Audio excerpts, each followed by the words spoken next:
আজকে যেই রেসিপিটা তোমাদের দেখাবো সেটা একদমই সহজ, একটা উপকরণ দিয়েই তোমরা বানাতে পারবে। আর সেটা হলো বিউলির ডাল দিয়ে একটা মিষ্টি। তোমরা এটা ফ্রিজে রেখে রেখে কিন্তু খেতে পারবে। তার জন্য তো কিছুই লাগবে না, শুধুমাত্র লাগবে বিউলির ডাল। আমি এখানে বিউলির ডালটাকে রাত্রে ভিজিয়ে রেখেছিলাম, তারপরে এটা মিক্সার গ্রাইন্ডারের মধ্যে দিয়ে এটা আমি পেস্ট করে নিয়েছি। তারপর এখানে পেস্ট হয়ে গেছে। এর মধ্যে অল্প একটু নুন দিয়ে ভালো করে ফেটিয়ে নিতে হবে। এটা কিন্তু ভালো করে ফেটিয়ে নিতে হবে, কারণ এটা কিন্তু ভালো হবে না। তো এটা টেস্ট করার জন্য একটি বাটিতে জল নিয়ে এটা একটু টেস্ট করে দেবো। যদি এটা ভেসে ওঠে তাহলে কিন্তু এটা ভালোভাবে ফাটানো হয়ে গেছে।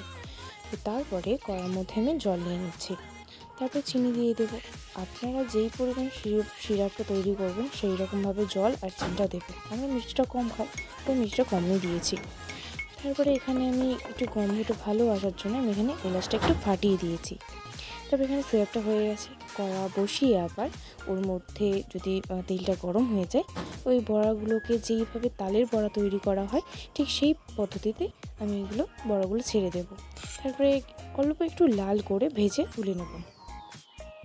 সব বড়াগুলো ওই সিরাপের মধ্যে দিয়ে দেবো। আর এখানে কিন্তু সিরাপটা একদম বড়াগুলো টেনে নিয়েছে। তারপরে দেখো, খুব সুন্দরই কিন্তু হয়েছিল খেতে। তোমরা বাড়িতে অবশ্যই টেস্ট করো, এটা কেমন লেগেছে আমাকে কমেন্টে জানিও। আজকে এতটা পর্যন্তই। আমি আবার অন্য একটা নতুন রেসিপি নিয়ে তোমাদেরকে দেখাবো। আজকের মতো বাই বাই।